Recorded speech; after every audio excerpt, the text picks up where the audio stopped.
Než začneme, mám na vás jednu malou prosbu. Snažím se dosáhnout hranice 1000 odběratelů, což je pro mě opravdu významné číslo.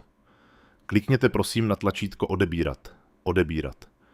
Je to jen jedno kliknutí, ale pro mě je to obrovská motivace k další tvorbě. Moc vám děkuji. V výzkumné laboratoři Helix Core si nikdo nevšiml strnulosti toho muže, když mu manažerka sevřela límec.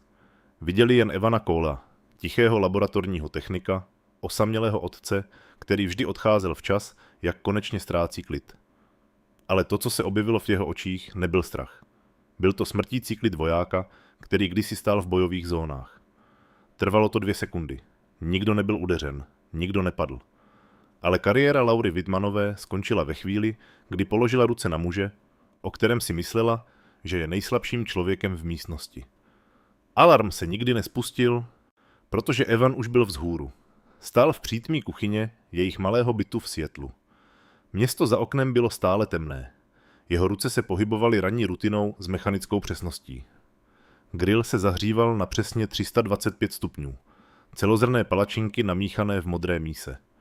Mia dávala přednost jahodám nakrájeným na čtvrtky a uspořádaným do tvaru úsměvu na talíři. Rutina byla pro Miu důležitá. Rutina byla bezpečí.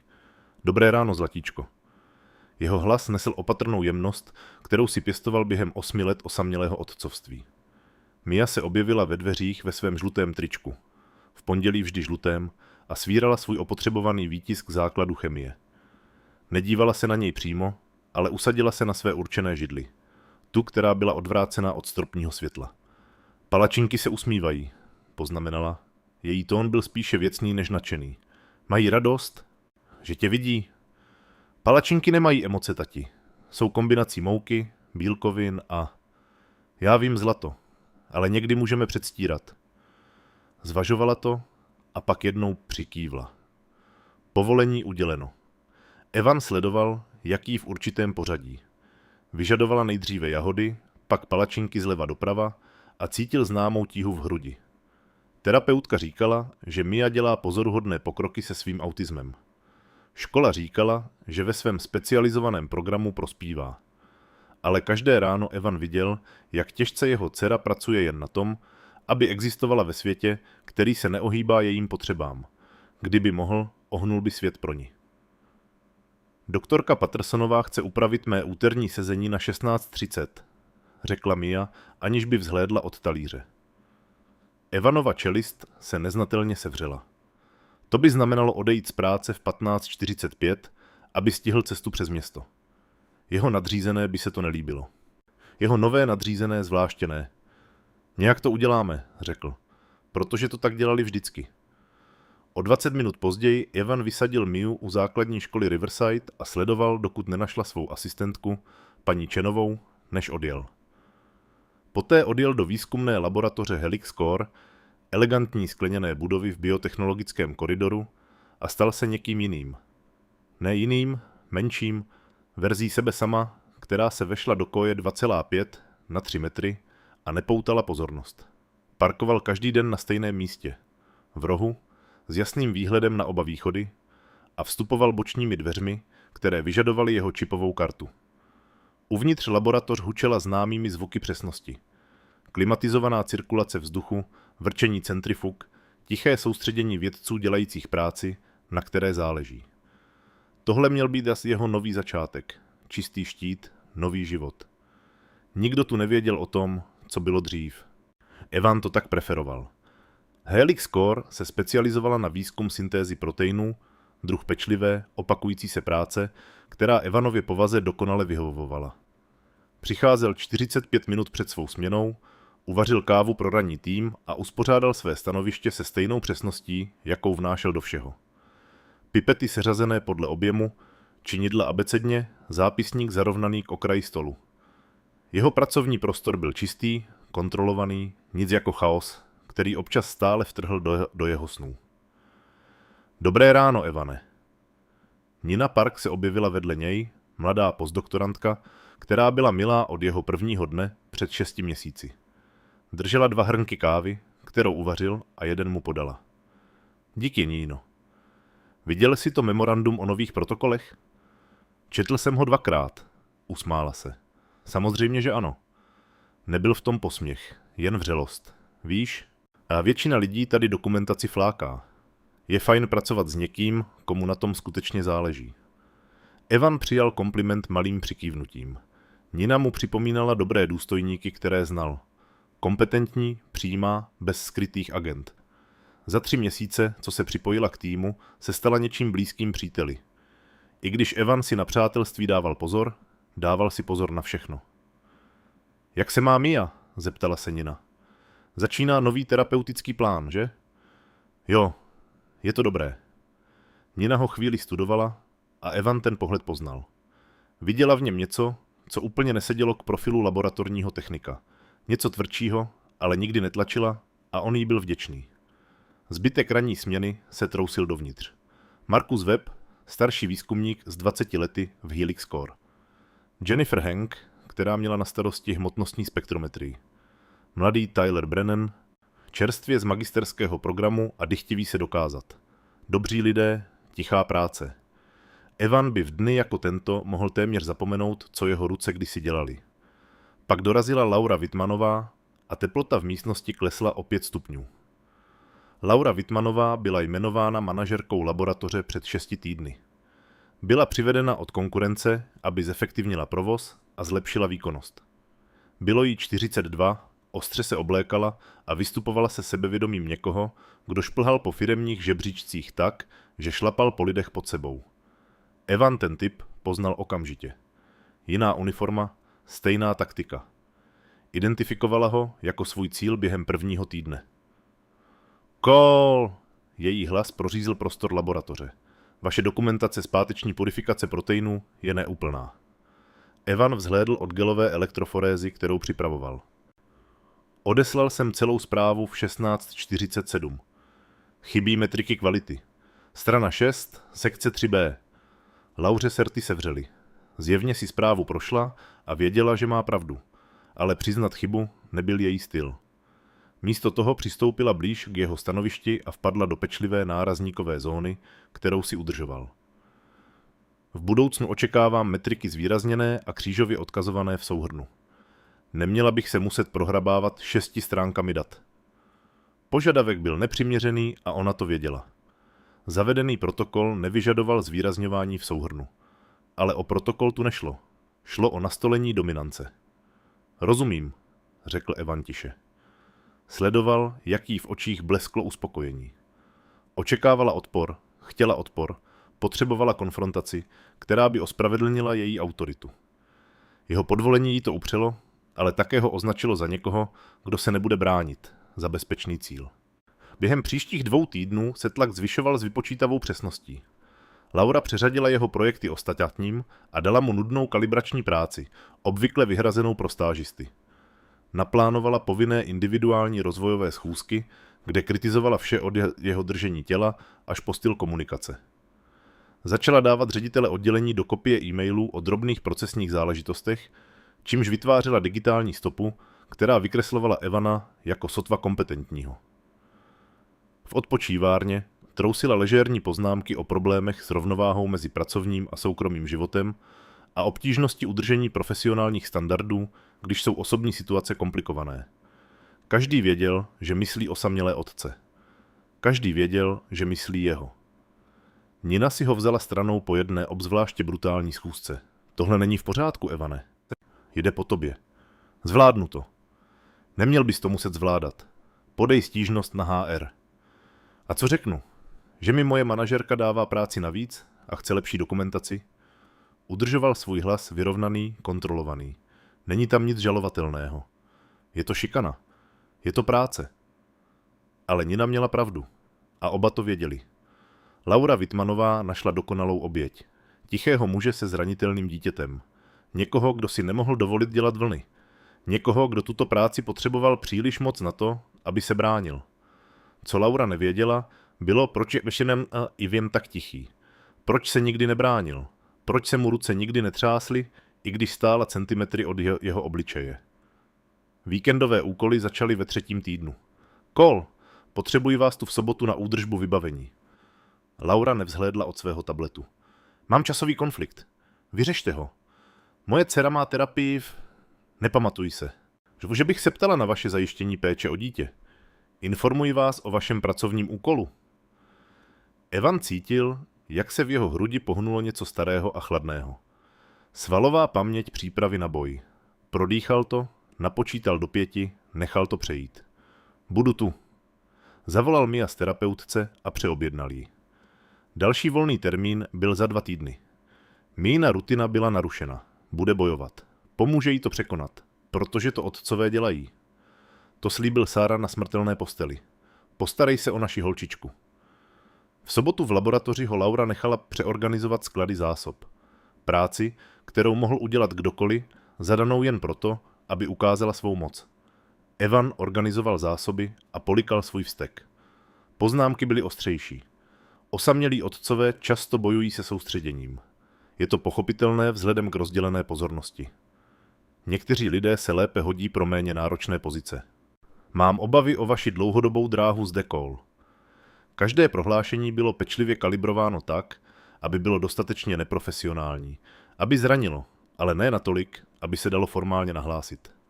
Smrt 1000 řezy prováděná někým, koho to řezání bavilo. Markus Webb přišel za Evanem jedno odpoledne, jeho ošlehaná tvář byla ustaraná. Poslouchej, jsem tu 20 let. Viděl jsem manažery přicházet a odcházet. Tahle ženská si staví případ, aby tě vyhodila. Já vím. Tak něco udělej. Jako co? Markus neměl odpověď. Oba znali tu hru. Laura držela všechny karty. Ten večer Mia kreslila obrázek u kuchyňského stolu, zatímco Evan připravoval večeři. Pracovala s intenzivním soustředěním. Její pastelky se pohybovaly v přesných vzorech. Když skončila, zvedla ho. To jsi ty v laboratoři, oznámila. Kresba ukazovala panáčka, stojícího o samotě v modré místnosti. Ty panáček na tváři neměl úsměv. Proč se neusmívá? Zeptal se Evan jemně. Mia naklonila hlavu a přemýšlela. V práci už se neusmíváš. Ten postřeh ho zasáhl víc než kterákoliv z Lauřiných urážek. Dřepl si k dceřině židli a pečlivě volil slova. Někdy mají dospělí v práci těžké dny. Ale to neznamená, že nejsem šťastný. Vždycky jsem šťastný, když přijdu domů za tebou. Dobře. Vrátila se ke své kresbě a přidala kolem postavy žluté hvězdy.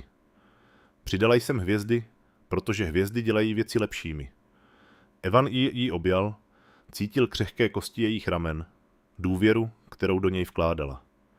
Přišla o matku ve 4 letech. Žila ve světě, který byl příliš hlasitý, příliš jasný, příliš intenzivní.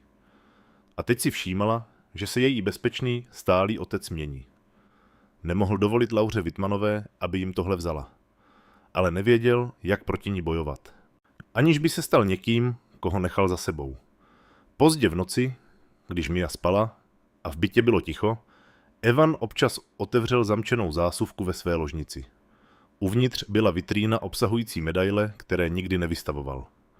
Armádní pochvalná medaile, bronzová hvězda, purpurové srdce, fotografie 12 mužů v pouštní bojové výstroji, z nichž jen 7 bylo stále naživu. A pod tím vším dopis z ministerstva obrany děkující mu za jeho službu a udělující mu odchod do lékařského důchodu. Lékařského. To slovo bylo technicky přesné. Hystělo se zahojilo. 3 jizvy na trupu byly nyní bledé, sotva viditelné. Střepina granátu, kterou nemohli bezpečně odstranit, se usadila blízko jeho páteře, což způsobovalo občasnou bolest, ale žádné trvalé poškození. O co měla armáda obavy, byla jeho mysl. Evan byl bojový medik přidělený k jednotce speciálních sil, je operující na místech, která oficiálně neexistovala. Zachraňoval životy pod palbou. Dělal nemožná rozhodnutí o tom, kdo může být zachráněn a kdo ne. Udělal věci, které ho v tichých chvílích pronásledovaly. A pak, při misi, která dopadla katastrofálně, držel svého nejlepšího přítele za ruku, zatímco ten vykrvácel a šeptal sliby, že se postará o jeho rodinu doma. Armádní psychiatr používal slova jako PTSD a emocionální disociace. V propouštěcích papírech se psalo o úzkosti a hypervigilanci. Co tam nebylo uvedeno, bylo, že se Evan Cole naučil v případě potřeby proměnit v zbraň. A tato schopnost se úplně nedeaktivovala jen proto, že nosil plátěné kalhoty místo maskáčů. Od toho života odešel záměrně. Zvolil si mír. Zvolil si Miu. Zvolil si budoucnost, kde jeho ruce drží pipety místo traumatologických nůžek a kde jediná rozhodnutí o životě a smrti zahrnují stabilitu proteinů. Ale výcvik zůstal pohřben pod vrstvami záměrné jemnosti. Laura Wittmannová netušila, že píchá do spícího tygra. Problém byl v tom, že Evan už tygrem být nechtěl. Měsíční bezpečnostní schůzka se konala v úterý v hlavní konferenční místnosti. Všech 23 zaměstnanců laboratoře bylo natlačeno kolem stolu určeného pro 15 lidí. Laura stála v čele a procházela svůj program s nadšením někoho, kdo si užívá publikum, které nemůže odejít. A nyní kontroly souladu na pracovištích. Před 2 týdny zavedla náhodné inspekce. Další mocenská hra, maskovaná jako firemní politika. Dnes si zjevně vybrala svůj cíl předem. Kol, začněme u vás. Ivan zůstal sedět, ruce sepjaté na stole. Moje stanoviště bylo kontrolováno minulý pátek. Nový týden, nová inspekce. No tak, všichni. Pojďme se projít. Skupina se přesunula k Evanovu pracovnímu místu jako neochotný průvod. Nina zachytila jeho pohled s výrazem soucitu. Markus mírně zavrtěl hlavou, ale nikdo nic nenamítal. Nikdo nechtěl být dalším Lauřiným cílem. Evanovo stanoviště bylo bez poskvrny jako vždy. Označené nádoby, uspořádané zásuvky, dokumentace řádně založená. Laura ho obcházela jako predátor a hledala slabinu. Pak sáhla po jeho osobní zásuvce. Ta je zamčená, řekl Evan klidně. Politika laboratoře uvádí, že všechny úložné prostory na pracovišti musí být přístupné pro bezpečnostní inspekce. V té zásuvce jsou osobní věci, ne laboratorní materiály. Lauřin úsměv byl ostrý. Tak vám jistě nebude vadit nám je ukázat. V místnosti zavládlo ticho. Každý poznal tu mocenskou hru, záměrné ponižování. Evan mohl odmítnout, ale to by dalo Lauře důvod k neposlušnosti. Mohl vyhovět, ale to znamenalo vzdát se posledního soukromého prostoru, který měl. Odemkl zásuvku. Laura vytahovala obsah jednu věc po druhé. Fotografie Mí ve žlutých šatech. Malá lékárnička. Mína kresba jeho v laboratoři. Ta s hvězdami. Jak dojemné, řekla Laura a zvedla obrázek. I když zpochybňuji profesionalitu uchovávání dětských kreseb ve sterilním výzkumném prostředí. Pak její ruka našla vitrínu s medailemi. Zvedla ji a Ivan cítil, jak mu teplota krve klesá. Medaile se leskly pod fluorescenčními světly. Bronzová hvězda, purpurové srdce. Důkaz života, který záměrně skrýval. No, řekla Laura a prohlížela si obsah. Hraní si na vojáky s dětskými výtvory. Markus Webb se narovnal. To jsou skutečná vojenská vyznamenání. Laura mávla rukou. To si může kdokoliv koupit na internetu. Jsou to pravděpodobně hračky. Dejte je zpátky. Evanův hlas byl velmi tichý. Omluvte mě. Dejte je zpátky do zásuvky. Něco v jeho tónu přimělo několik lidí instinktivně ustoupit. Nině se rozšířily oči. Ale Laura, příliš pohlcená svým výkonem, varování přehlédla. Myslím, že ne. Vlastně si myslím, že celá tahle zásuvka demonstruje špatný úsudek. Míchání osobního a profesionálního. Roztrhla Mínu kresbu. Ne náhodou, ale záměrně, roztrhla ji na polovinu, zatímco udržovala oční kontakt s Evanem. Místnost zadržela dech. Evan se pomalu postavil. Jeho pohyby byly kontrolované, úsporné, žádný zbytečný pohyb. Obešel svou židli a vykročil k Lauře s takovým klidem, který veteráni z bojů poznají okamžitě. Markus Webb to poznal. Jeho ruka se mírně pohnula, nedokončené gesto k zásahu. Slečno Wittmannová, řekl Evan. Jeho hlas byl tichý a vyrovnaný. Musíte odstoupit od mého stolu.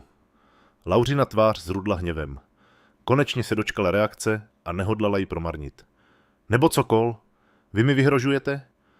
Žádám vás, abyste odstoupila. Nemyslím si, že jste v pozici, abyste o cokoliv žádal.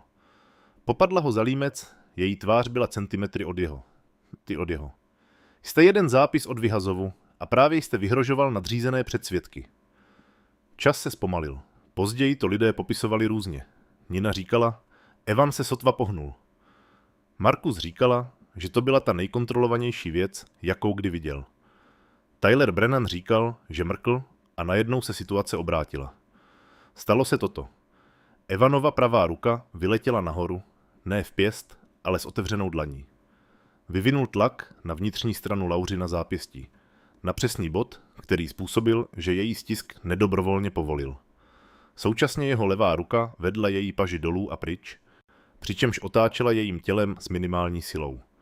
Za méně než 2 sekundy stála zády k němu. Její ruka byla kontrolována u boku, zcela znehybněná, bez jakékoliv bolesti nebo zranění. Dokonalý donucovací hvat, jaký se učí bojoví medici, kteří občas musí spacifikovat raněné vojáky v šoku. Pusťte mě! Lauřin hlas byl nyní pisklavý, dynamika moci byla roztříštěna. Pustím vás, až se uklidníte, řekl Evan. Jeho tón byl nezměněn. Vy jste mě napadl, reagovala. Nikomu nebylo ublíženo. Nechám vás zatknout. Ostraha. Ostraha nezatkne někoho za to, že se bránil napadení. Hlas přišel ze dveří. Doktor Samuel Reed, ředitel laboratoře, stál a sledoval scénu. Bylo mu 63 let, měl ocelově šedé vlasy a vystupování někoho, kdo netrpí nesmysly. Jeho oči byly upřeny na Evana s výrazem začínajícího poznání. Cole, řekl doktor Reed opatrně. Můžete ji pustit. Evan tak učinil a okamžitě odstoupil. Laura zavrávorala vpřed, tvář měla rudou vztekem a ponížením. On mě napadl. Všichni jste to viděli. Chci, aby byl vyhozen a obviněn.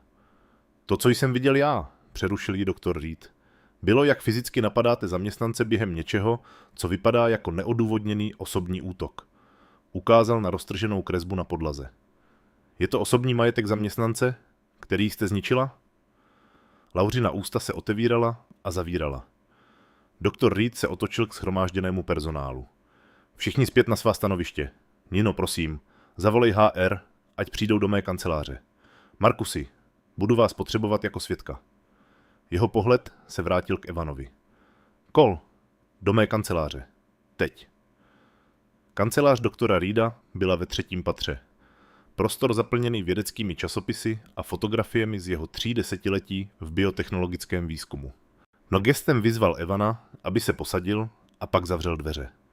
Dlouhou chvíli si prostě prohlížel Evanovu tvář. Fort Bragg nebo Campbell? Zeptal se nakonec. Evanův výraz se nezměnil. Pane? Váš postoj, způsob, jakým jste tu situaci neutralizoval. Strávil jsem 4 roky jako námořní medik před svým doktorátem. Vím, jak se pohybují medici speciálních sil. Doktor Reed se opřel o stůl. Takže, která základna? Bragg, pane. 3. skupina speciálních sil. Bojová nasazení. 3. Afghánistán a 1. O kterém nemohu mluvit. Doktor Reed pomalu přikývl. Ty medaile ve vaší zásuvce. Ty jsou pravé. Ano, pane. A nechal jste Lauru Wittmannovou, aby vás šikanovala 6 týdnů? Protože... Evan se na chvíli odmlčel. Protože mám dceru, která potřebuje stabilitu. Protože jsem ten život nenechal za sebou. Protože jsem nechtěl, aby tu někdo věděl, kým jsem býval. Tím, kým jste býval, je vyznamenaný bojový veterán. Tím, kým jste teď, je sakra dobrý laboratorní technik, který byl právě napaden svou nadřízenou. Doktor Reed otevřel složku ve svém počítači. Procházel jsem si nějaké stížnosti na slečnu Wittmannovou. Zdá se, že má ve zvyku zaměřovat se na zaměstnance, které vnímá jako zranitelné. Osamělé rodiče, imigranty s pracovními vízy, kohokoliv, o kom si myslí, že se nebude bránit. Já jsem se nebránil, pane. Já jsem se bránil. Přesně to jste udělal a já se postarám o to, aby to tak bylo uvedeno v záznamech. Něco napsal a pak vzhlédl. Jak dlouho už pracujete ve strachu? Kode. Ta otázka dopadla jako fyzická rána. Evan cítil, jak se v jeho pečlivě udržovaném klidu něco zlomilo. Každý den od té doby, co mi zemřela žena, řekl tiše. Každý den se děsím, že ztratím kontrolu. Ztratím tuhle práci, ztratím schopnost postarat se o Miu. Přišel jsem sem, abych byl normální, v bezpečí, nenápadný. Být nenápadný vás neudrží v bezpečí, jen to z vás dělá cíl. Doktor Reed vstal. Laura Wittmannová dostává výpověď. S okamžitou platností. HR to teď řeší. Vy se však musíte rozhodnout. Helix Corps má iniciativu pro zaměstnávání vojenských veteránů, které jsem upřímně nevěnoval dostatečnou pozornost. Máme několik zakázek pro obranu, které by mohly využít někoho s vaším jedinečným zázemím. Lékařské znalosti v kombinaci s operačními zkušenostmi. Jiná pozice, výrazné zvýšení platu, flexibilní pracovní doba. Odmlčel se. Ale více viditelná, lidé by to věděli. Ivan pomyslel na Mínu kresbu roztrženou na půl. Na měsíce, které strávil tím, že se dělal neviditelným. Na tíhu toho, že se snažil být někým, kým nebyl. Musím si to rozmyslet, řekl. To je fér. Vezměte si zbytek týdne volno. Placené volno. Strávte čas se svou dcerou. Doktor Reed mu podal ruku. And Cole, děkuji vám za vaši službu. Tehdy i teď. Parkoviště Helix Corps bylo prázdnější, když Evan o 2 hodiny později opouštěl kancelář doktora Reeda. Většina zaměstnanců už byla pro ten večer pryč, ale Nina Park čekala u svého auta. Je to pravda? Zeptala se bez okolků. Markus říkal, že jste byl bojový medik u speciálních sil a že vás Laura popadla. Jo, Nina to zpracovávala. Její vědecká mysl si uspořádávala nová data. Proč jste nikomu neřekl, že jste veterán? Myslím, že Helix Corps má podpůrné programy. Lidé by... Co by, Nino? Evan odemkl auto. Chovali by se ke mně jinak. Ptali by se na moje nasazení, děkovali by mi za službu a přitom by přemýšleli, jestli nemám PTSD. Já nechtěl jsem být ten chlap, Nino. Chtěl jsem být ten nudný laboratorní technik, který jde domů za svým dítětem. Ale vy nejste nudný. Jste jeden z nejlepších techniků, které máme. Protože dodržuji protokoly. Protože disciplína je ve mně zabudovaná. Protože jsem se už dávno naučil, že na detailech záleží, když jde o životy. Otevřel dveře auta a pak se zastavil. Laura Widmanová viděla tichého tátu samoživitele, kterého může šikanovat. Nikdy se nezastavila, aby přemýšlela o tom, proč jsem tichý. Nina chvíli mlčela. Co budete dělat? Vyzvednu dceru, udělám jí večeři, pomůžu jí zpracovat změnu ve jejím terapeutickém plánu. Budu její otec. Myslela jsem s tou prací. Ivan se ohlédl na budovu Helix Corps, jejíž skleněná fasáda odrážela soumrak nad Seattlem. To ještě nevím. Když dorazil Promiu do jejího kroužku, čekala na svém určeném místě a četla si chemii. Vzhlédla, když se k ní přiblížil. Její výraz byl vážný. Jdeš o 17 minut dřív. Měl jsem trochu jiný den. Zvažovala to. Jiný špatný nebo jiný dobrý? Jiný komplikovaný. Cestou domů byla Mia ticho a vše zpracovávala. Pak nakreslila jsem ti nový obrázek. Jo? Ten starý už zestárl. Vytáhla z batohu složený papír. Tato kresba ukazovala 2 postavy. Jednu vysokou, jednu malou, stojící pod noční oblohou plnou hvězd. To jsme my. Hvězdy tam pořád jsou, protože hvězdy dělají věci lepšími. Evan musel zastavit u krajnice, protože se mu vidění rozmazalo nečekanými slzami. Seděl na kraji silnice, držel dceřin obrázek a nechal se prostoupit vším, co v sobě 6 týdnů dusil. Tati. Mín hlas byl nejistý. Jsi v pořádku? Jo, zlato, jsem v pořádku. Utřel si oči. To jsou dobré slzy. Existují různé druhy slez? Jo, existují. Přemýšlela o tom. Ty dobré mám radši. Já taky, zlatíčko. Já taky. O 3 měsíce později seděl Evan ve své nové kanceláři. Menší než kancelář doktora Reeda, ale s oknem a dveřmi, které se daly zamknout. A revidoval návrhy pro vojenskou zakázku týkající se přenosného diagnostického vybavení. Jeho titul byl hlavní biomedicínský specialista a jeho rozvrh byl dostatečně flexibilní, aby nikdy nezmeškal Mína terapeutická sezení. Pozice využívala oba jeho základy.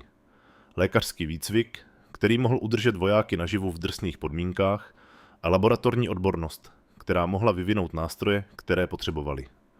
Konzultoval projekty. Školil mladší výzkumníky. Občas dělal prezentace, kde jeho vojenské zkušenosti byly relevantní a respektované. Lidé to už věděli, ne všechno. Některé mise budou vždy utajené, ale věděli dost. Síť podpory pro veterány ho přivítala. Ostatní bývalí vojáci se mu ozvali. Nina ho seznámila se svým bratrem, příslušníkem Rangers, který rozuměl tomu zvláštnímu přechodu do civilního života. Evan se učil, že si nemusí vybírat mezi vojákem, kterým byl, a otcem, kterým je. Může být obojím, integrovaným celkem. Na jeho stole nyní stály 3 fotografie. Mia ve žlutých šatech. Jednotka mediků v Afghánistánu, těch 12 mužů, kteří byli jeho rodinou. A Mína nová kresba, jich 2 pod hvězdami, pečlivě zarámovaná a chráněná. Vitrína s jeho medailemi visela na zdi, viditelná, ale ne dominantní. Připomínka služby, ne svatyně násilí. Ozvalo se jemné zaklepání a objevila se Nina se 2 šálky kávy. Myslela jsem, že by se ti to mohlo hodit. Jak jde ten návrh na polní diagnostiku? Dobře. Vlastně moc dobře. Přijal kávu. Ukazuje se, že vědět, jak vést laboratoře ve válečné zóně, je žádaná dovednost. Kdo by to byl řekl? Usmála se. Poslyš, někteří z nás jdou v pátek po práci na drink. Měl bys přijít. Mám Miu. Já vím, myslela jsem v sobotu odpoledne. Akce pro rodiny v parku. Vezmi ji s sebou. Evan zaváhal. Staré instinkty k izolaci se ozvaly.